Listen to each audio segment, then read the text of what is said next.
GMGP, good morning, good people. Y'all could have been anywhere in the world, but y'all decided to wake up with us. You're sick. You're sick in the head. There's a lot of fantasy football shows out there, but I promise y'all, they not like us. Brock Bowers, you looked a little quicker than fast. What does that even mean? Redraft, dynasty, best ball, high stakes, we got you covered. And that's MVS and Justin Watson with some of the dopest tools designed to help you cancel out the noise and dominate your leagues. If there's a white wide receiver named Antoine, sign me up. Maybe it's cultural. I don't know. In season or off season, rain, sleet, hail, and snow, comma, semicolon, period, next sentence, to bring you the most actionable and entertaining content on YouTube. You don't go buy the dip on the Titanic. Quarterback that you love, D-Bro. One of the best values in fantasy football. Prop bets with my man Jay Rich. Is that yes? Let's go! So wipe the crust out of your eye, get you a cup of coffee. It's time to wake y'all asses up. We're Ray and Jay in the morning. My God. How good is Dude. he? How good is he? Let's get it, baby. GMGP. Woo! It is Wednesday, September 10th, 2025. Y'all decided to wake y'all asses up. Hey, I'm making that McCarthy face, Jay Rich. I'm making that McCarthy face. Waking y'all asses up with me and my boy Jay Rich. Every Monday, Wednesday, Friday, we have a good time every time with the people. And yeah, the people are the absolute best. The wake up chat is popping this morning. I see my girl Joe. What's up, Joe? Joe in the building. How you doing, Joe? Good to see you this morning. We got a lot to talk about, Joe. We got a lot to talk about. Boyan in the building. That Playboy Tony, GAGP from Italy. Jay Rich, you know a little, what's the language? English? Spanish? Italian? You know some Italian, Jay Rich? What's going on, Ricardo? Chris, how you going? Call World TDE. Jorge, you in here too early, man. We can't start the show yet. I got to talk to some more people. What's going on? Matt Jones, Alex C, Kevin, Jacob, Kyle. I saw Rolling with Johnny in the building. I saw D-Bro, Jay Rich. D-Bro is here somewhere. He said he just wants to hear us talk about JJ McCarthy, which we shall do. It feels like a long time since the Monday Night Football game, Jay, but it was just a couple of days. How you doing this morning, my man? I'm good, man. I'm good. You really threw me off with the whole Italian thing, and I was also thinking that the JJ McCarthy I was just joking. You didn't know. Some great with you. I never know, unfortunately. I don't think the audience does either. And yeah, the only Italian words I know are curse words, unfortunately. But you know, when you're young and you're in school and you have a lot of people with diverse backgrounds, that's pretty much the only thing there is to talk about when it comes to other languages. But I'm feeling good. D-Bro in the building. We had a funny interaction on Twitter about JJ McCarthy, and we will obviously get into the game. Who you and D-Bro did? Good. I didn't see it. I must have missed it. I must have missed because after the pick six, right? He came out and he was a little nervous. Remember, it was second or third down. They had that delay of game, and then I tweeted out the college football squigglies. I was like, "Oh, JJ McCarthy, the squigglies right now. Yeah, the squigglies. That stadium, Paul's getting to him, right? That was good there when Soldier Field was getting loud. But he rallied, man. He's all good. It was definitely getting to him a little bit, but he figured it out, man. Good for. Let me make this ticker a little big. We got the ticker with the games and the spreads. The thicker ticker. The thicker ticker. Yeah, you know, I do like them thick, Jay Rich. But we got a good show lined up for y'all today. For anybody that missed the content over on DDFFB, yesterday, Scott Connor and I, around noon, we went through our weekly Trinity report. So those of y'all who are good members over there on DDFFB, you are able to get access to that Trinity report early. It will drop live. For all of you who don't want to pay $3.99 a month to get it early, it will be live later today, probably around noon, 1 o'clock Eastern Standard Time, something around there. So check out Week 1 wide receiver, tight end, Trinity talk. That's what we're doing, Jay Rich. They got a lot of that, and if you're like, I still don't want to watch it, I live on X. Go to X. I got a lot of stuff on my timeline just about usage and players and you know, Jay. I don't know if you Hey, for some reason, like receivers is what everybody wants to talk about and focus in on, and there's a lot of separation talk and a lot of, you know, targets and all of this stuff. I'm just like, dude, like 95% of people don't know what that shit means. Like, who's getting the ball? Which offenses look good? Like, where do I go? And I think that's where I'm just very proud. I truly no shade to anybody else. I think we got the best like usage visualization tracker. Like there's dots. If you're far up, that means you're being used really well. If you're way at the back, you're not being used well. So I don't give a shit how good you separate if your offense stinks and you're not getting any usage. So check out the Trinity, man. Trust the Trinity, ddfantasyfootball.com. Again, if you just want to see what it's about, go to my timeline. I'm posting shit constantly about, how these wide receivers work in concert with their team and, how you can apply. Damn, 100 and a lot of people looking at this one. Okay, Sean Booty, Jay Rich. But just check it out, ddfantasyfootball.com.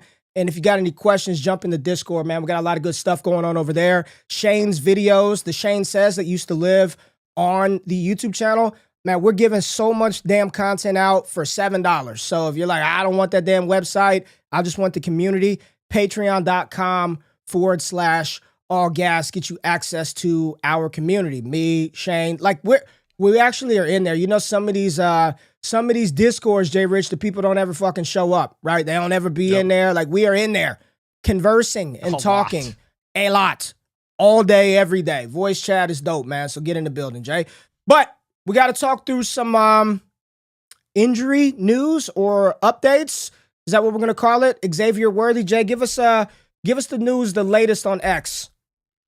Yeah, so Xavier Worthy, obviously, we know that he dislocated the shoulder, and so now it's, well, when is he going to be back? We talked about it a bit on Monday, kind of what we're looking at as far as expectations for Worthy, but head coach Andy Reid said Worthy is rehabbing and working his shoulder, and we'll just see where it goes day by day here and see where we end up, which suggests that the second-year wide receiver is going to try and work through the injury, rehab for a few weeks, and then probably wear a harness and a brace and come back and play for the Chiefs. Now, it was reported by Ian Rappaport that he is day-to-day, which was not true. Schefter already said that it seems like he's closer to week, so I would not expect him to play this week against the Eagles, and I would probably not expect him to play next week as well. So if you're expecting Xavier Worthy this week because you saw some positive reports that he's day-to-day, I would not expect him to play. And then that's where it comes to the question raised, like, okay, Xavier Worthy's going to miss a couple weeks. We already know that Rashee Rice suspended for 6 games. Mm-hmm. So what do you do with Worthy, especially like Dynasty, you're probably going to keep him. But in a redraft league where he's going to miss a couple weeks and then Rashee Rice comes back, what are you doing with Xavier Worthy right now, knowing he has a separated shoulder, possibility for re-injury, and he's probably week to week at best right now? I mean, what can you do? Hope, pray, wait. I mean, we talked about it yesterday. I asked the people on Monday, I was like, would you trade your Xavier Worthy for Keon Coleman in a second? And people were like, no, I won't do it. Okay, well, hold him. I guess you just hold him and pray and hope when he gets back, he avoids injury, he doesn't get hurt again, the shoulder holds up, and then he gives you the points that you were expecting. This is just, Harmon and I talked about this yesterday. It was just a gut punch to a lot of the expectations, or at least excitement that people had for this young player. Like whether it didn't matter what side of the fence you were on, whether you were Worthy over Rice, Rice over Worthy. I didn't really feel anybody that just had this visceral disdain for Xavier Worthy. I think everybody was kind of excited to see him play. And more importantly, we want Patrick Mahomes to be good. We want Patrick Mahomes to have options, Patrick Mahomes to have weapons, Patrick Mahomes to push the ball downfield. We want to see that. So with him being out week to week, day to day, he's going to miss time. The harness and every single report that I read is super high injury risk, like re-injury risk. I mean, what can you do? Just kind of hope that it gets better. I mean, you drafted him, you made the bet, hope it gets better, and then that's that. Okay, so then what do you think it means for this Kansas City offense, right? No, that's the bigger question. Without Rice, they have Hollywood, who I guess from an offensive perspective was okay. He did his job, and he got a ton of targets. Kelce was basically a no-show in this contest. Do you think a Tyquan Thornton can step up? Do you think that JuJu can step up? Like, well, let me ask you. Thought Mahomes could kind of okay. Let me ask you though. Let me set it up, because did you see the tweet that Harmon had yesterday? Insane stat. If you guys didn't see it, I'm gonna pull it up right now. Insane stat from Matt Harmon about the Kansas City Chiefs. The Chiefs have had 411 running back runs in the regular season and playoffs since week 1 of the 2024 season. 23 of those 411 runs have gained 10 plus yards. 4 runs out of 414 have gone 15 plus yards, gone 20 plus yards, with one of them being exactly 20 from Kareem Hunt. So you're talking about 25 damn games, no explosiveness in this backfield whatsoever. Like, that was going to be my question to you, Jay Rich, is confidence meter in this Kansas City offense, okay? How confident in a scale of 1 to 10, who can you trust, or who do you feel like we can trust in Kansas City offense right now moving forward without Xavier Worthy? And if he comes back, he's banged up. Scale of 1 to 10, 1 being the least amount of trust, 10 being the highest amount of trust. Isaiah Pacheco. Isaiah Pacheco is probably like a 4 or a 5 for me. He's a player who's touchdown dependent, right? That stat is interesting, but at the same time, it's like we know Isaiah Pacheco is not a burner. He doesn't break a lot of big runs, but he can get you 5 yards a carry at times. And we know he obviously dealt with injury last season. And Kareem Hunt, I mean, how old is he? 30? And he's got absolutely no juice, so he's not going to provide that either. And so Pacheco, it's like, even for a touchdown-dependent back in an offense I think can be good enough to score points, I think he's probably not too concerning. Just you're not going to expect like 100-yard games from Pacheco consistently. You might not be able to expect 40-yard games. How much do you trust Travis Kelce, scale 1 to 10? I'd say I'm about the same, like maybe a 4.5 at best for Kelce. It's slightly below average.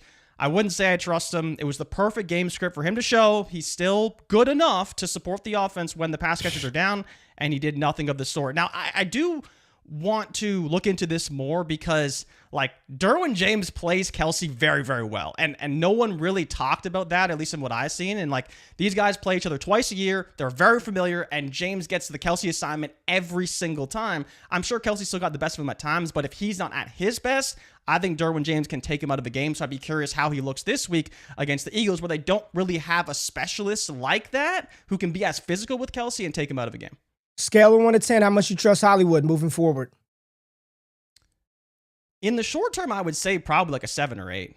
And it's not because I think he's a great receiver. I just think the volume's going to be there out of necessity. Maybe JuJu steps up and they make him the focal point of the offense. We have seen that happen before. But I can't believe that it was, 16 targets is a product of lack of game script because Worthy got injured. I think he will still be consistently involved. I don't think this team is overly explosive. The defense definitely looked a little bit suspect. So playing against the Eagles, they'll probably be down again. And then depending on how things go forward, I think we probably see like 8 to 10 targets a week for Hollywood while these guys are out. Scale of 1 to 10, Kareem Hunt, how much you trust him moving forward? I mean, a 3 at best. JuJu. You're just praying he scores. JuJu. I think JuJu's probably about middle of the pack as well, like 4 or 5, because there is a world where he can be the focal point of the offense for a game or two. But do I feel confident starting him? Not really. It's just you're praying that he can be the wide receiver 2 in this offense, which is fruitful enough that it could be at least flex worthy in a lot of leagues. It's just rough. This is without Xavier Worthy, no Rashee Rice, their inability to run the ball. And I see people in the chat talking about Brashard Smith, like, sure. Maybe, but maybe. And I like Brashard Smith, but folks, like, I mean, this dude he's not very big. He's a converted, like, if you think that he's going to be the savior to the Kansas City Chiefs' problems, like, I think you're still living in preseason, off-season, Hopium Island. Like, maybe he provides a little more juice, but there's no way. He's not built to do that. Like, he's just not. And he's not Devon Achane level of speed. Can he bring some juice to the offense? Hell yeah. Do they need to get him a few more touches? But is Brashard Smith going to be the game plan for the Kansas City Chiefs? Like, come the hell on. Like, it's not happening. Like, it's not. He's a 7th round converted wide receiver running back. Like, he's not. At least Pacheco's 215, 220 pounds. Like, it's not. Yeah. I don't believe he's going to be change life, man. I'm just being real. Like, I'm not trying to be negative Nancy. I'm not trying to bash Brashard Smith. That was my guy. I mean, that was one of the first people I interviewed when we went to the Senior Bowl. I love Brashard Smith, but he's not the damn answer to Kansas City's offensive woes. But do you think that maybe just out of necessity that he may pop up a little bit in some games more than you expect? I think the underrated part about Brashard Smith is actually not the fact that he's a running back. It's the fact that he's a converted receiver. Like, why wouldn't Kansas City, being so down, like, throw him in the slot, give him some opportunities there, because you know that he can do that. That's where he trained and grew initially. Like, this is a team with Hollywood, sure, is pretty fast. JuJu is is fine. But with Jalen Royals being down as well, and I don't know what his status is going to be walking into this game, like why not give Brashard Smith some opportunities in that, Tyreek Hill role from his rookie season? Like, stop. D-Bro, I love you. I get it. We're excited. How big is... Are we really comparing James Cook to Brashard Smith? Like, come on, man. Like, come on. Like, I like him too, but stop. Stop. This is how you get in trouble.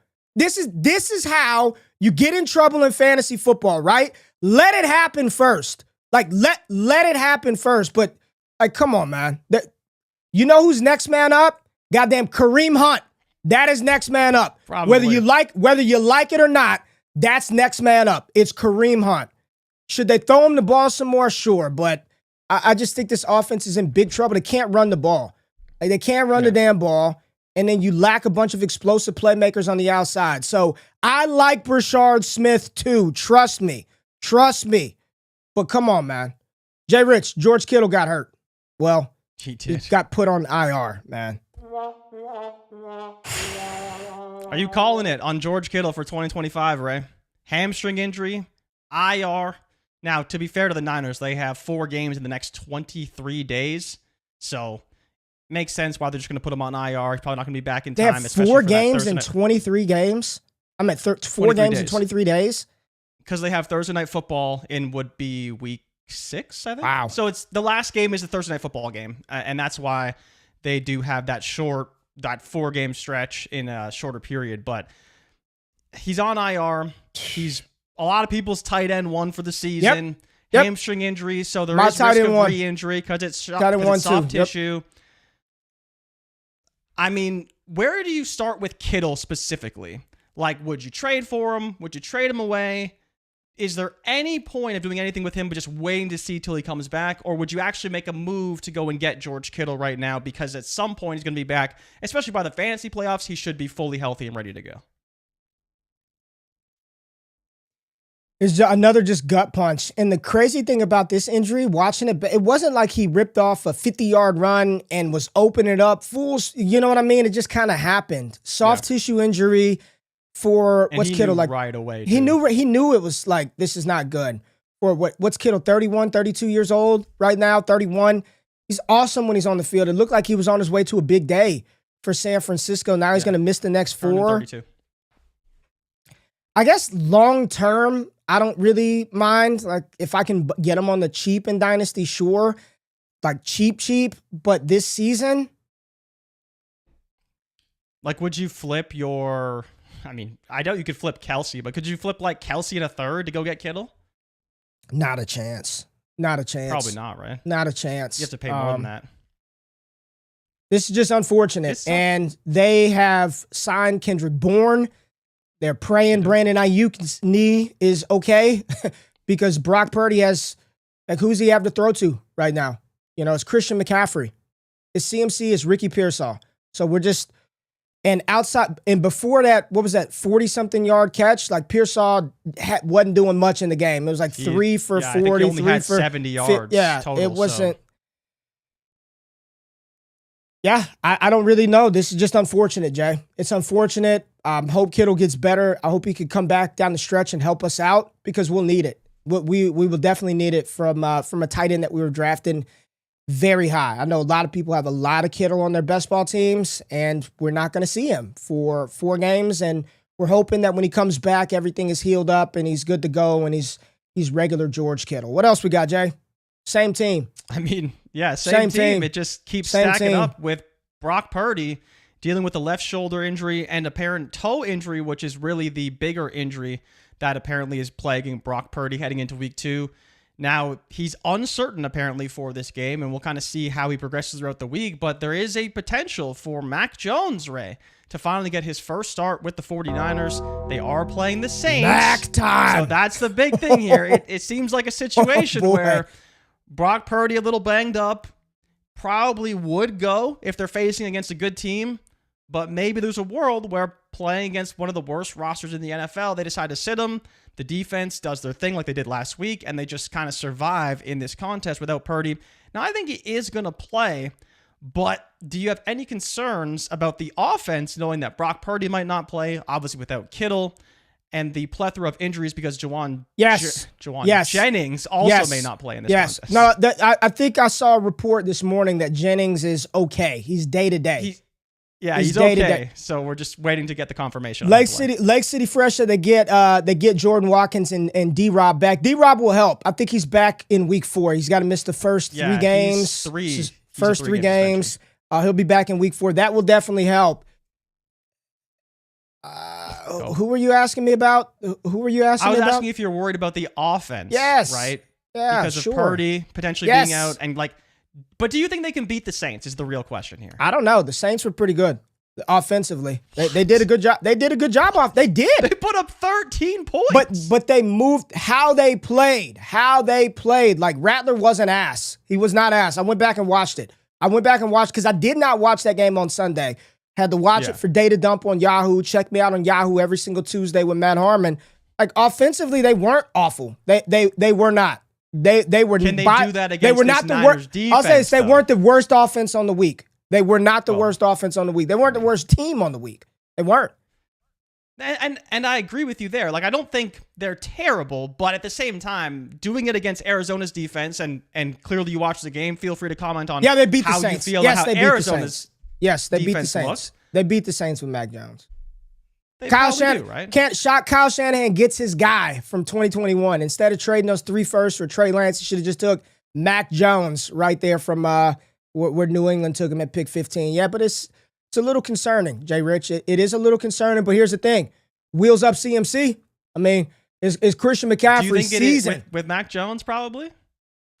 Yes. I mean, you're starting them either way. Definitely. So it's definitely not a conversation. It's not a conversation. It's just how high can he go? Now, do you think how long will he last? The question is, can we get a Ricky Pearsall explosion with Mac Jones? Because people have brought it up. Those Trevor Lawrence splits with Brian Thomas Jr. and Brian Thomas Jr. splits with Mac Jones, very different. And they showed up obviously in week 1 with the struggles that Trevor Lawrence had. Do you think maybe Ricky Pearsall is the big benefactor here and could have actually not just a good game, but a great game against the Saints defense with Mac Jones? Yeah, exactly, Johnny. For Spencer Rattler, you go throw the ball 45 times and don't throw an interception, that's okay with me. He fed Olave, he fed Juwan Johnson, and Rashid Shaheed was in the act. Consolidated off, we're talking fantasy football here. Consolidated offense is what you want, and it's exactly what you wanted to see in New Orleans. The big issue was they couldn't run the ball, and Kamara only had 2 receptions in the game. So I think that they need to throw the ball to Kamara a little bit. You throw the ball 45 times, let's get Kamara about 10 of those targets. Mac Jones he doesn't give a damn. He's just going to, what does he have to lose? What does Mac have to lose? Just step back and just rip it every time. If he gets picked off, doesn't matter. When Brock Purdy's back, he's the starter. I think they'll be fine. It's Christian McCaffrey, Ricky Pearsall. I think they'll be fine with Mac Jones for a week if we get to that point, Jay Rich. But we got to talk Monday Night Football, Jay Rich.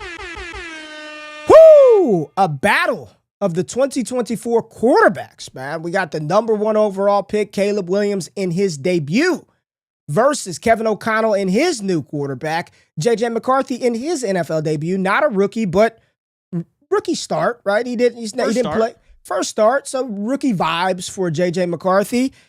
And Jay, the game started off, man. It looked like Ben Johnson had this thing rolling. The Bears were 6 for 6. Caleb Williams drove the ball down the field, capped it off with a 9-yard touchdown run.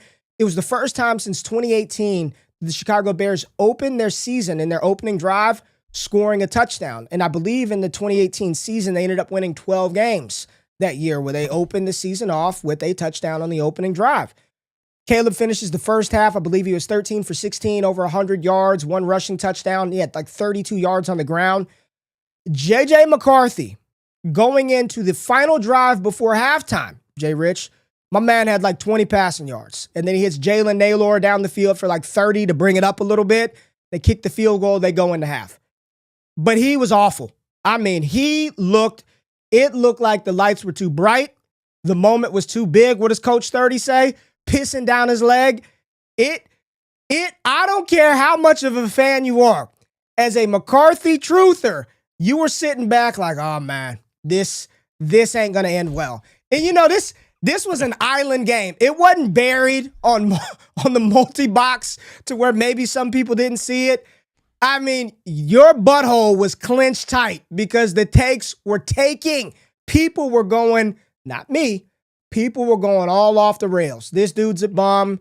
They let Darnold walk for this. Jefferson's doing the Antonio Brown.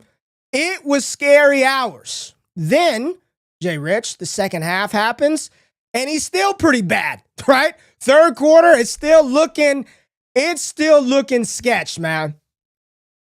But when the Vikings needed it, Jay Rich, when the Vikings needed it, J.J. McCarthy pulled his best great value Josh Allen performance. He pulled it out of his ass.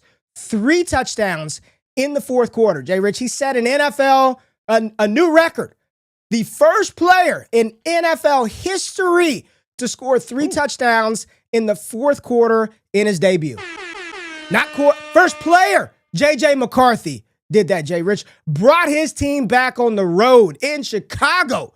I told you they were going to win the game in Chicago. Did. I told you. I said, I trust them. Did. Jay Rich, I said, J.J. McCarthy's going to finish the week as a top 12 quarterback. What was he, Jay Rich? What was he? 12? He was a top 12. Had 100. I don't give a damn. He was a top 12 quarterback. I don't give a damn how many yards he had. He was a top 12 quarterback on the week. He brought his team back when his team needed it, and he made plays, right? It wasn't like the defense got pick 6. Wasn't no kick return touchdowns.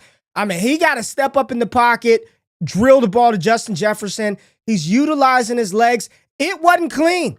It wasn't pretty. It was not perfect, but he got it done. So my question to you, do you feel any better about J.J. McCarthy after his debut? Do you feel worse? Where are you at with this young signal caller? I think you can't feel anything but encouraged because of the way it went, right? You looked at that game, you laid it out perfectly. First 3 quarters was a bit of a mess. And while we always talked about with him, it was never going to be the 250, 300-yard passing games, at least especially early on. It was going to be efficiency, and it was going to be leaning on the running game. And it wasn't until that fourth quarter that he started playing better, the rushing attack started going, the play action worked off of it, and finally you saw if they did this for a full game, they would beat teams down and beat them down bad. Now, you can't expect JJ to do that all the time, but they definitely opened up the offense more. O'Connell kind of just had to start calling plays that were further down the field because they had no more time to waste, right? But McCarthy also answered the call. The rushing attack answered the call. The offensive line finally started getting protection and pushing back the Bears' defensive line. So everything kind of worked in concert and snowballed and turned into an avalanche that the Bears simply couldn't stop. And that was kind of the hardest part about figuring out, okay, where do we go from here now? Because going into the next game, you're going to say, well, if JJ plays like he did at the end of the game for the whole game, man, he's going to be really good. But somewhere in there, you have to find the medium. And so coming out of this game, I would say I'm about right where I thought we'd be with McCarthy. The biggest thing watching these 2 quarterbacks is one played in a pro-style system and one plays whatever the fuck he wants to play on a consistent basis. And that's the big difference. And that's what I've always said about McCarthy and why I was encouraged by him playing in O'Connell is that coming from the pro-style system at Michigan, he's so much more comfortable in the pocket. He's more comfortable under center. He understands how to run an NFL offense.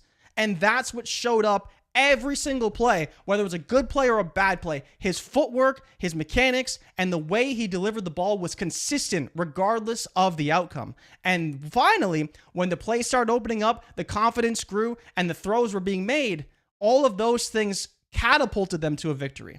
And the exact inverse happened for Caleb Williams. Everything started hot. Everything was great.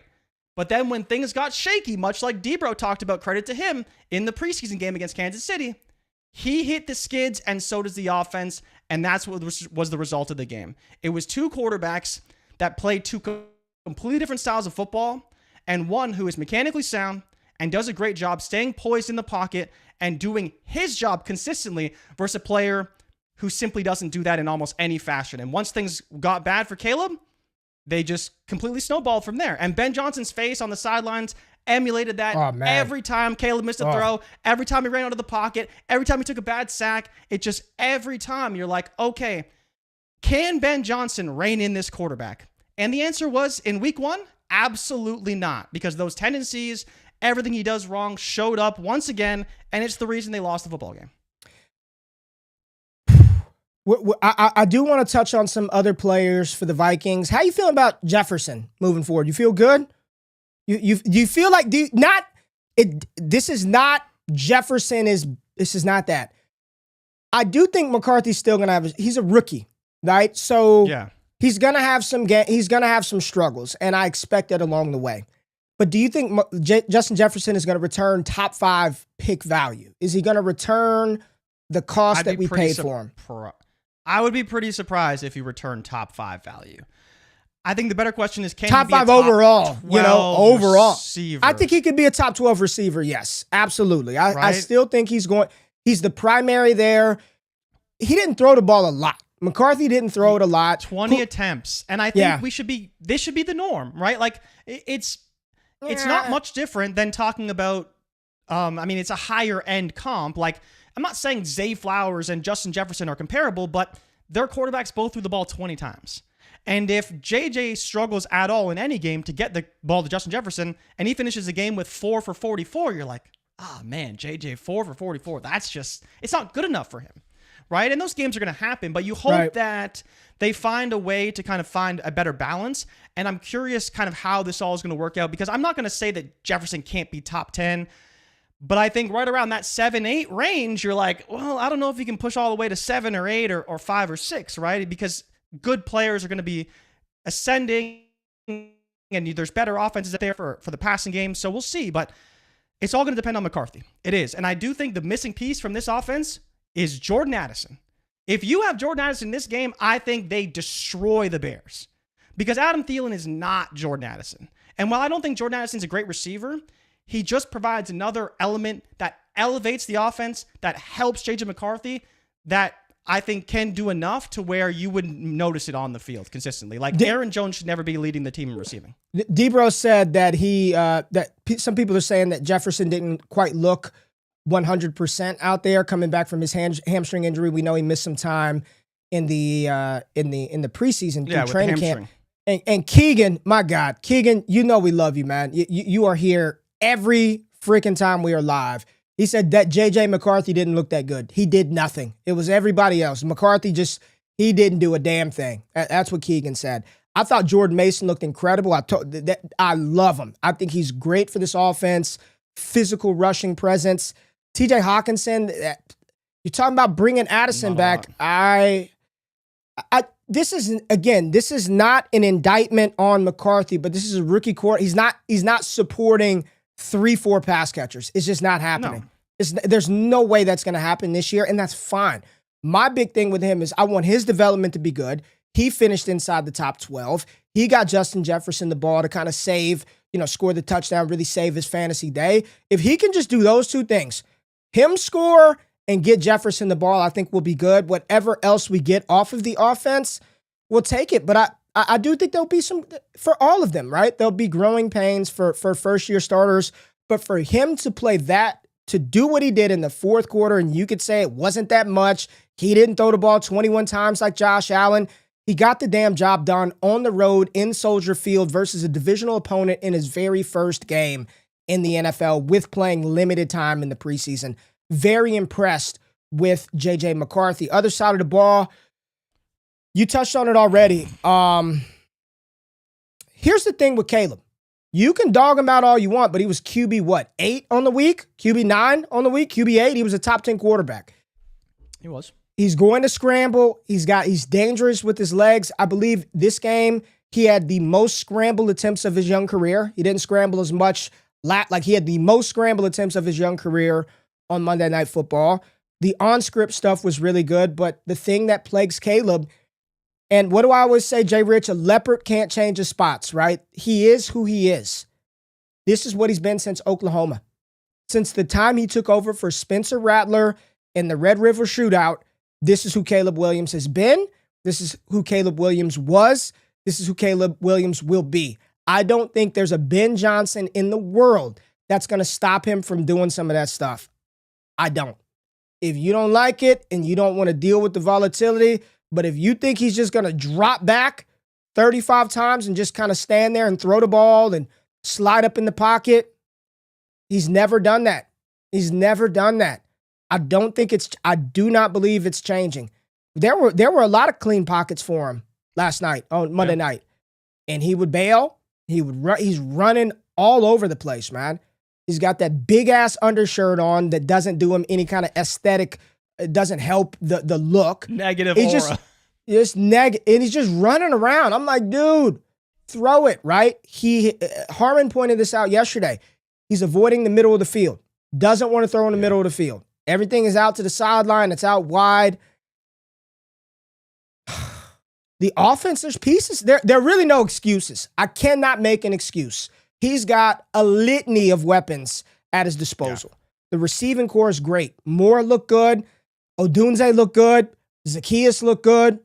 Komet and Loveland. Komet made a nice catch down. Swift looked good in the backfield. There's no excuse for Caleb Williams. He was BAD in the second half. Very, very bad, Jay Rich. And, he scored fantasy points, though. He scored a lot of fantasy points. How concerned are you with Caleb Williams after 1 week? And again, JJ didn't play well for 3 quarters. And that Justin Jefferson pass came with like 10 seconds left in the third. Yeah. Who had the more concerning performance in this one? Was it McCarthy or was it Caleb Williams? It's Caleb Williams by a mile. It's not even close because we know McCarthy has never played NFL football before. And so you can expect the ups and downs from a quarterback. I mean, we talked about it with Cam Ward, and Cam Ward had his own moments where he looked pretty good. But again, you're not going to say Cam Ward and McCarthy are in the same spot because they're not, but they both made their first start and they both had their struggles, and that should be expected. Caleb made a lot of mistakes last year. He's in a new offense, so we can maybe give him a bit of a pass for that. But the issues with his game are the same issues we saw last season. Now, credit to him. I don't think he was sacked. He was only sacked twice in this game. So that's a big improvement, right? The biggest thing is like, don't take these negative plays. And he didn't throw any interceptions and he only took 2 sacks. So that part is good. He missed throws. He used his legs, which was good. But he's kind of still the same guy.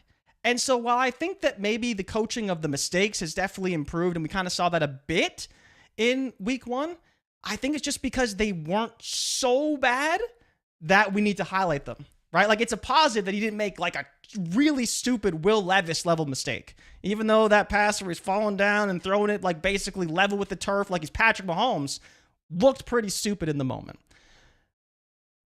But it's like, I feel like Caleb is kind of going down the path of Trevor Lawrence, where there's a lot of talent there, but for whatever reason, it's not clicking. Different coordinators, different playmakers, different offenses, and it just hasn't really clicked. And we're like waiting, we know the talent is there, but it's just like, dude, figure it out. But it's still early. And they got Detroit this week, Ray. And let me tell you, I think Ben Johnson's going to light up Detroit. I said it about Minnesota, and I'm going to say it again about Detroit. I think that Ben Johnson is going to light up the Lions. And we'll see if Caleb can deliver and he can make the throws and he can learn from some of his mistakes. But at the same time, I'm like, this guy is just the same guy he's always been. And I don't know if he can really drastically improve to where we say he's a better quarterback. But do we want him to play differently? Like, we want him to complete the damn ball, right? Throw complete passes. But the rushing is big. Like, he is one of the few quarterbacks that's capable of getting you, 500 plus rushing yards on a season. And then if this passing offense can improve, like, he can be a high level scorer. There's some people in the chat. Debro said it. He's not ruling out Caleb Williams getting Bryce Young this year. I don't think so. I don't think so. I don't think that's going to happen, but it's 1 week, right? And let me just, it's week 1. We talk all off season about bullshit, shorts and t-shirts, buy, sell, but draft. Now that we got real football, I just ignore it. It's week 1. I'm not ignoring shit. Okay.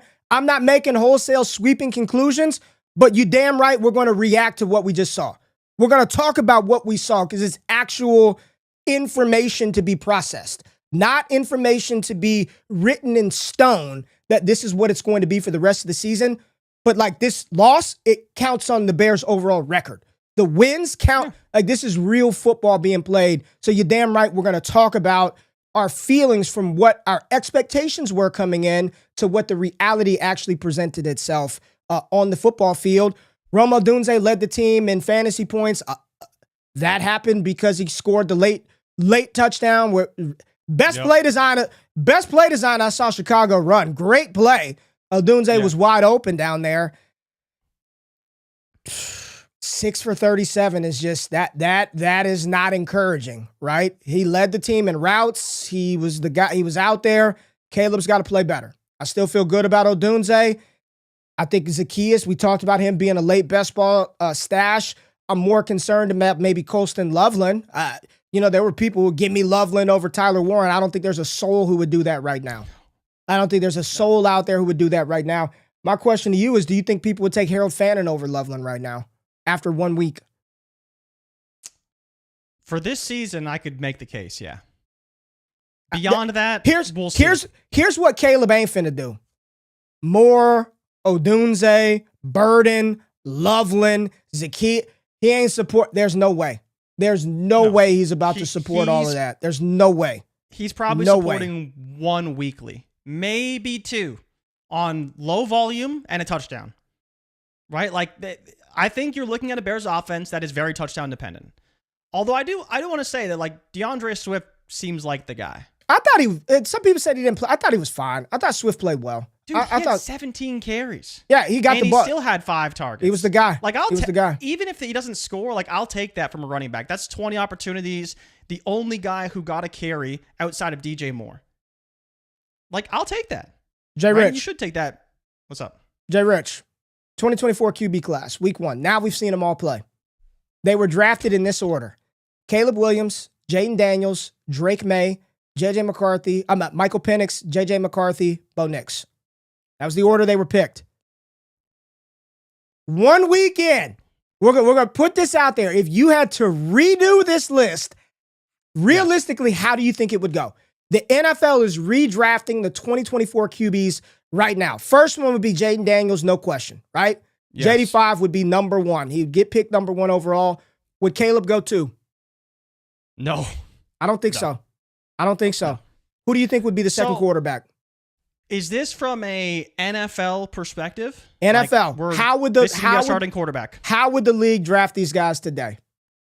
I think it would be May, McCarthy, Wait, Nix. start over. So you would think it would be, give the whole list. So number 1 would be Jayden Daniels. Okay. I still think number 2 would probably be Drake May.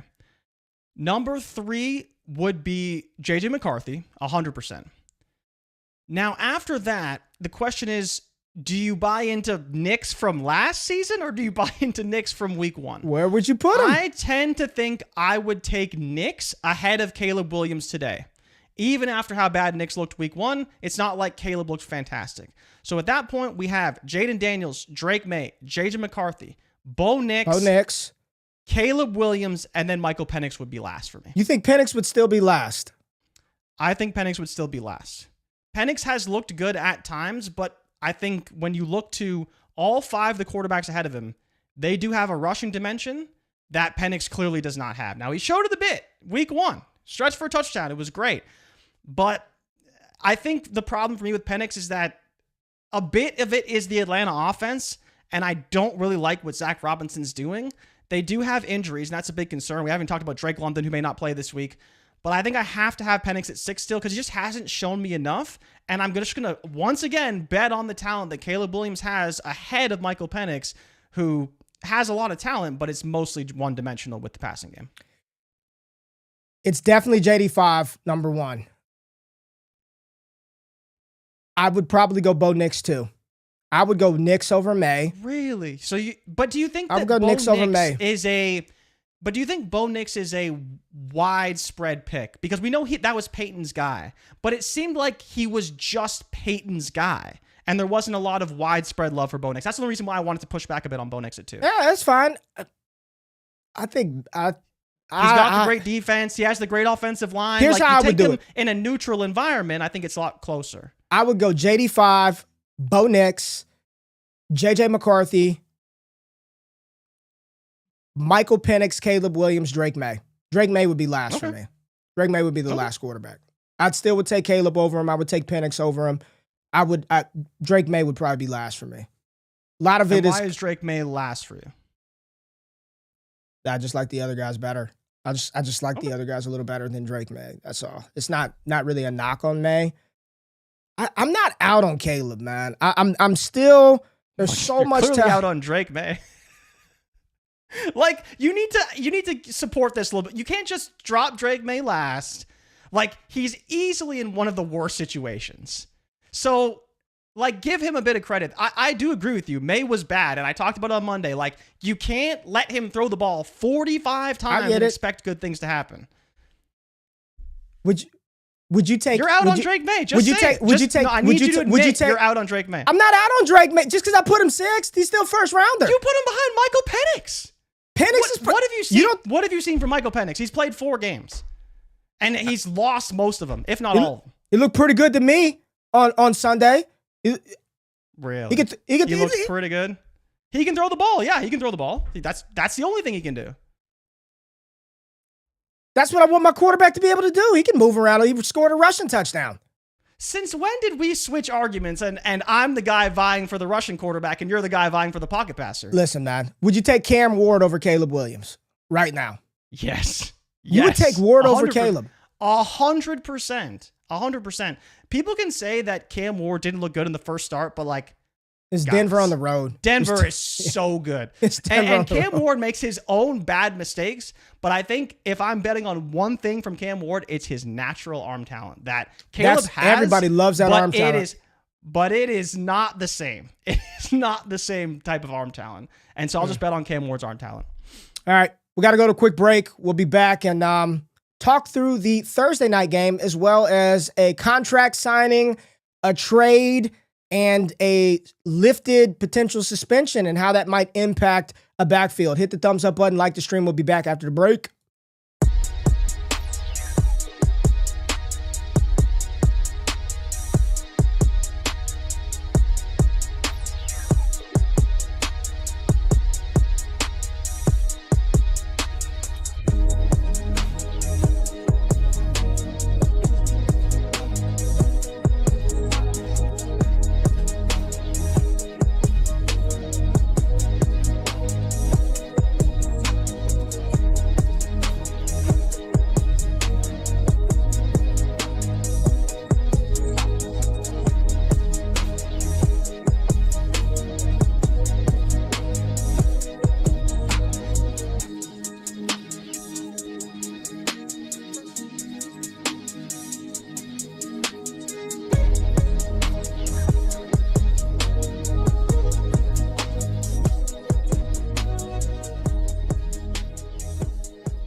Appreciate y'all being here, pulling up for the show every Monday, Wednesday, Friday, right here on the tube of you. Hit the thumbs up button, like, comment, subscribe, engage with the good people below. You got to join live. If, I know some people are all over the world, but the chat is going off right now. The chat is crazy. You got to be here live. Check out all the content here on DDFFB. Talked about it earlier in the show. Scott Connor and I went through wide receivers and tight ends and their usage. Trinity will drop today on DDFFB. Check that out. College football stuff. If you missed it, week 2, stock watch. Who's rising, who's falling? John Mateer, number 2 in those Heisman odds, right behind Garrett Nussmeier, and number 3, Lenora Sellers. Got some big college football games on tap for the weekend. Jay Rich, people keep telling me about Joey Aguilar. I got to start putting him in the giving Joey Aguilar some love.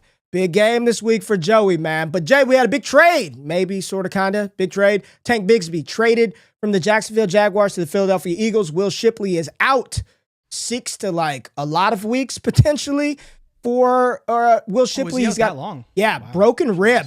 Yeah, rib is broken. So they could not go into another game with A.J. Dillon as the spell back for Saquon Barkley. So Tank Bigsby goes to Philadelphia.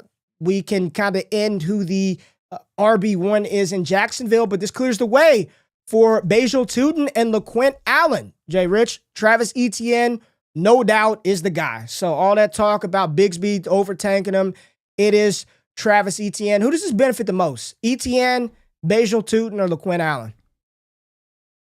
I mean, I think the easy answer is Etienne, but at the same time, like, he was already the lead back. So is he really going to get more opportunity? Maybe slightly, but they didn't even use Tank Bigsby in this game at all. So why would we assume that all of a sudden he's going to get even more opportunities than he had? The biggest winner is Brashard Tutin.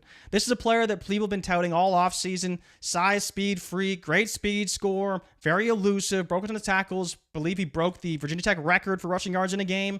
Like, he's a great athlete, and this is the guy that everyone said is going to be this year's Bucky Irving, or at least Liam Cohen's Bucky Irving in this offense. We were waiting to find out, is it Etienne, is it Tank? We got confirmed basically week 1, it's going to be Travis Etienne. Now, with Tank out of the way, which he basically was in week 1 anyways, I think it just confirms the priors that Brashard Tutin is probably going to be the spellback for Etienne, and we'll see how kind of LaQuinn Allen falls within this offense. I think he's going to get his share of snaps, but we should not expect him to get a bulk of opportunity. The question for you, Ray, is do you think there's any situation where Brashard Tutin could overtake Travis Etienne as the lead running back in Jacksonville? Because now that path is somewhat clear, and if Etienne has fumbling issues or struggles, Tutin could be the guy going forward. No, I don't think he overtakes Travis Etienne, but if Etienne gets hurt, like, I would be very, like, he's going to be very, very good. I think I'm with you. Etienne is the lead dog. It's a big benefit, and in my opinion, probably a vote of confidence that Brashard Tutin can work in a complementary role with Travis Etienne. It was limited sample size. There wasn't a lot of opportunity for Tutin or Allen.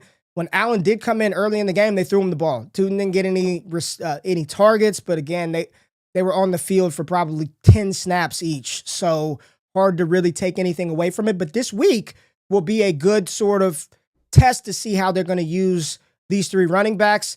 They couldn't have 4. Like, they played all 4 running backs in week 1. That's just kind of crazy. So Tank Bigsby probably have some backup opportunity in Philadelphia. He'll be the team's kick returner most likely. And then I do think I agree with you. The big winner in this is probably Brashard Tutin. Do I think he overtakes Etienne, like, just outright? No, Etienne looked great. Like, say what you want about him. Yeah, he looked really good in that game. And again, it's against Carolina, but he looked good against who he played. They got the Bengals this week. Yeah, they got Cincinnati this week. Cincinnati did a good job containing that Cleveland Browns rushing attack, which is a great segue because Quinshon Judkins is expected to be on the field for the Cleveland Browns today at practice after signing a fully guaranteed contract. Judkins is back, and this is coming off of a game in which the Browns couldn't do a damn thing on the ground. Jerome Ford, 6 carries, 8 yards, and I watched all 6. They were all bad. Just blast them to the sun. He need not touch the ball again. Jerome Ford did not look good at all. Dylan Sampson, 12 carries for, I think, 29, 30 yards. Just tough sledding between the tackles for the Cleveland running backs. I said it with Harmon, and it's like, oh, man, he's going to take some time to ramp up. He's a running back, man. They signed these guys literally off the couch and put them out there on an NFL field. I think it'll take him some time for sure to acclimate, but just running up the gut, I think Quinshon Judkins, if he's ready to go, he's going to get touches versus the Ravens. How do you feel about Dylan Sampson? I still feel great. I've said this from the draft. The moment these guys were drafted, Judkins in round 2, Dylan Sampson in round 4, this was going to be a dual backfield. Sampson's going to be the space, change of pace back, when they're trying to hurry up offense, quick game, Joe Flacco can't move. So he's no threat to run the ball. It's either Tillman, Judy, look for Fannin, or look for our running back in the clear. And we've seen Joe Flacco feed pass-catching running backs. How do you think Quinshon Judkins is going to impact Dylan Sampson once he's back on the field? I don't think he's going to impact them at all, honestly. I think they just are going to play 2 different roles in this offense. And yeah, we'll have to see how it plays out. There's obviously a world where Judkins becomes the guy. Maybe he's a 3-down back, or at least a lot closer to that than we saw with Sampson and Ford kind of being in a split backfield. But now we have a situation where we're going to see how Judkins can acclimate, how quickly he can acclimate, because the Browns also had a roster exemption for Quinshon Judkins going into this week. So we'll see if that maintains through week 2 and they allow him to kind of work his way back onto the field. But all the reports have been there's a world where he could play this week against the Ravens. Now, Ray, to you, would you even start him against the Ravens, knowing this Ravens front is very good? They're probably going to pass the ball. And with how good Sampson looked, I'd be happy just to play him again and pray he catches another 6-7 passes, because that's probably how the game script is going to go for the Browns. Yeah, yes, I am 100% full send starting Dylan Sampson, and I would not be starting Jerome Ford. Like, I watched it, Jay. He did not look good. And it was tough sledding for both of the running backs were sub 3 yards in attempts. So it wasn't like Sampson was any better on the ground, but he was clearly the team's pass catcher. And if there's an area where I think Judkins is behind, or it's going to take some time for him to acclimate, it's probably in those situations, right? Third down, passing situations. You missed a lot of camp, those protections. Knowing the protections, yeah. Right. I think that's an area where he's probably behind the curve and should be expected, right? He wasn't around for the whole training camp. Sampson was, so you allow him to do that, but turn around and hand 22 power, right? 26 counter. He can do that. He's been doing that since he was 5 years old. He doesn't need any acclimation to do that. So I think it's going to be a nice 1-2 punch between those two running backs. And the Browns were top 10 in neutral pass rate in week 1. This might be a little sneakier of a fantasy offense with Joe Flacco than people were kind of giving him credit for. You know, and I know Njoku's numbers didn't line up, but he had 8 targets as well. Not Dylan Sampson. Yeah. Harold Fannin had 9.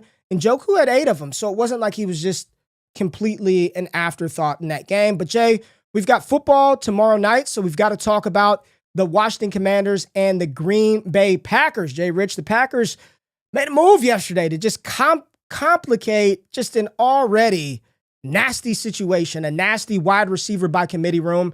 They went ahead and gave Christian Watson a 1-year, $13.25 million extension.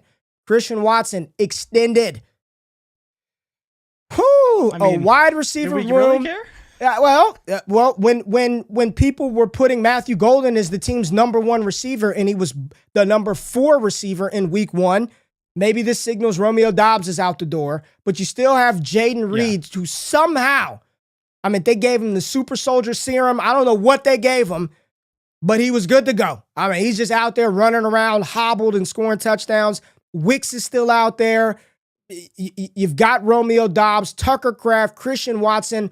What a mess of a wide receiver room collectively, Jay. You know, this just might be an offense where the defense is so good. The job of Jordan Love is to get it whoever's open. Just get it to whomever's open. But neither here nor there. This game versus the Commanders on Thursday night. What do you think, Jay? How does this play out? And how we feeling about the options in this game? Let's start with Green Bay. Oh, I mean, starting with Green Bay, I like Jordan Love. We'll see how kind of things play out for the Washington Commanders defense. They did play the Giants in week 1, so we can't have too many takeaways, but they did look strong, especially stopping the run, where I believe they were the number 1 team in run stop win rate overall. So that was great for them, and we'll see if that can only continue. They're at 44% run block win rate on the other side. On the offensive side, they were first in the NFL as well. Laramie Tunsil was, I believe, top 3 in pass block win rate, and so was one of their right guards who was very good as well. So we're going to see how this looks, because it was all the talk about the Giants' defensive line and how it's going to stack up versus the rest of the league. It's very, very strong. We know that. The Commanders held up, though. Tunsil was great. The offensive line was great as a whole, and JD5 did his thing out there. I think they could have played a little bit better, but going against the Packers, we'll see how they look, because they're also very strong on the defensive line, and so we'll see, can they match up against an even more superior defensive line? The question really for me is that matchup is, can the defensive line of the Packers create enough chaos for JD5 to where he's off his spot too much and he struggles offensively? But on the offensive side for Green Bay, I mean, who's getting the ball? I don't know. And frankly, I almost don't even care. I'll start Jordan Love. I'll start Josh Jacobs. Outside of that, it's like deeper leagues and flex positions. I don't want to play Reed. I don't want to play Dobbs. Watson's obviously injured anyways, so he's not going to play. You don't want to play Reed? Matthew Golden, what did he get? 2 targets, 3 targets. Like, everyone got 3 or 4 targets. Tucker Kraft is the only player who's startable because he's a tight end, and you're fine with 4 receptions for a tight end. But even him, like, he was supposed to be a bigger part of this offense, and he just wasn't, because there's too many cooks in this kitchen. But Jordan Love should be fine, I think, against this defense. Talk about the Commanders. Jayden Daniels, he's going to do his thing. Him and McLaurin have to find their connection. Could have had a much bigger day. I thought Deebo Samuel looked awesome in his debut. Yeah. Found the zone, sat down well. He looks like San Francisco probably could have used that Deebo guy, right? Now that they don't have any receivers. He looked good. Definitely could have. Old man Ertz is going to do old man Ertz things. He's fine. And then you've got Croskey-Merritt, who kind of played after Austin Eckler, but when Chris Rodriguez was a healthy scratch, it was like, okay, here we go. Bill Croskey-Merritt time. Scores his touchdown. And here's the thing. I believe he got 100% of the carries inside the 5, inside the 10-yard line. So even prior to the big run that a lot of people, you take that run away, he didn't do anything. They used him in the red zone at the goal line, inside the 5, inside the 10-yard line prior to that. So, the fantasy production, 14 points, will take that. You're firing them up. Full confidence on Thursday night. I think you got to fire. Eckler was fine. But Croskey-Merritt, firing him up. Would you start Zach Ertz in this game? Would you start Deebo Samuel in this game? McLaurin, you're definitely playing him. The ancillary options, are you playing those guys? Yeah, I think the question really is McLaurin. McLaurin's the guy Yes. that didn't do a whole lot. McLaurin is a yes. But I would probably start him. Yeah, I'd start Deebo. I'd start Bill. I think Bill's in a great spot. The question is can this Commanders offensive line hold up the way they did against the Giants and create those rushing lanes? I talked about how they're the best run blocking team in the NFL in week 1. And can that once again show itself in week 2 playing against a much better defensive line? But I would start all those guys. I think it's going to be a great game. I think it's got potential for a very high score. And it's just, do you trust them to do it consistently? And so for me, I do. I think the Commanders are going to be a great offense. Obviously, you're starting Jayden Daniels, and I'm always willing to bet on those guys. So, yeah, I think I'd start them all. I think I'd start Deebo. Ertz is kind of the one guy where it's like, yeah, I will, but I don't really want to because the volume's probably not going to be there. But all the main guys, I think you start them this week. Yeah. Now, this defense is probably better than the Giants' defense. This Packers defense, I don't know if there are any Packers fans in here. I wanted Dallas to draft him out of Texas A&M. Edgerrin Cooper, man. This linebacker for Green Bay, Edgerrin Cooper is the real deal. Like, he looks like the next big thing at the linebacker position. You got Micah, Van Ness is playing well. Rashawn Gary got in the action against the Detroit Lions offensive front. Evan Williams making plays in the secondary. Xavier McKinney. Like, this Green Bay, I want to see this Green Bay defense versus this Commanders offense. Like, I want to see how That's the good X factor this game. Yeah, is 100%. Can they get pressure and make life a little uncomfortable for Jayden Daniels? But yeah, I expect the Packers to score. Like, the Packers are going to score points in this game. They're just going to. They're playing at home. The Washington Commanders defense isn't very good. And again, they looked fine against the Giants. But I think we all know that while we thought maybe Russ would survive till week 5 or maybe even beyond that, it's not looking like it right now. He's going to be the starter for this week. But, man, if he struggles against Dallas, it's going to be a lot of questions in New York as to whether you start Russell Wilson in week 3, knowing Jackson Dart has looked good in preseason. There's going to be a lot of pressure from the fans, pressure from Daboll, and yeah, I think it's really going to come down to is can the Commanders put enough points to stay with Green Bay because of how good Green Bay looked week 1. I think it will be a challenge for them in this contest, but good game, hopefully. Kevin said, are you starting JD5 versus the Packers defense road trip short week or McCarthy at home versus Atlanta on Sunday night? And they got him. I would start JD5. I think you have to. Yeah, I'm starting Jayden Daniels. I love McCarthy, but I'm starting Jayden Daniels as well. We had a couple of super chats. Jay Rich, one from Anthony right here. Love the show. Rebuilding team, 12-team, Superflex PPR start 10. Send Caleb Keon in a mid-second. You get Cam Ward, Kyle Williams, a 26 first. Again, I'm rebuilding for 2027. Would you move your Caleb Keon in a second to get Cam Ward, Kyle Williams in a first? No, it sounds like you're getting absolutely destroyed in that trade. Trading Caleb Williams and Keon Coleman for Cam Ward and Kyle Williams? A first is fine. And a first. You're also sending back a second. Like, you're sending a second, so I don't think that makes a ton of sense at all. I'd rather just keep Keon and Caleb and let them do their thing. You feel differently? I would probably keep Caleb Keon in the second, but I'm just looking at Ward in the first. Kyle Williams is kind of like a no thing for me. And for fantasy, and what we're talking about here is fantasy football. Like, Caleb Williams is still going to score you a whole bunch. He's going to score you way more than Cam Ward. I would probably keep Caleb Keon in the second as well. Jay Rich, I'm with you. Had another one for Jimbo.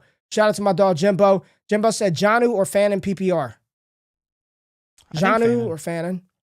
I think Phantom. And him and Warren tied that tight end rookie record for catches in their opening game. Fannin looks really, really good, Jay Rich. All right. Is there anything else? I think that's it, Jay Rich. Let's go ahead and wrap this bitch up, man. Hit the music. Hit the music. Hey, did you see Greg Dortch stealing our bit? Greg Dortch. You know we talk about the dope white receivers. You got to give them those names. Said when we touch the grass, Trey Smith goes from Trey to Traquan. We started this. Antoine Pierce, Ladarius McConkey, and now we got Traquan McBride, man. We appreciate everybody pulling up to the show every Monday, Wednesday, Friday. Enjoy Thursday night football tomorrow. Jay Rich, you got anything to say to people? We got Bleacher Report right after this. We got BR. We got to get ready for BR. Anything you want to say to people before we get out of here? Thank you for everybody for tapping in. Like and subscribe to the content. Enjoy Thursday Night Football. And, of course, we'll be back on Friday to break everything down. But appreciate you guys showing up. Obviously, it was a massive show on Monday, big show Wednesday, and an even bigger one coming on Friday. So thank you for tapping in, and we'll see you guys in the next one. We're out. I've lost the outro, so I don't know where the outro is. So we got to go cold outro, Jay Rich. We'll see y'all on Friday. I'll find the outro then. Y'all have a beautiful hump day. We'll see y'all on Friday. We out.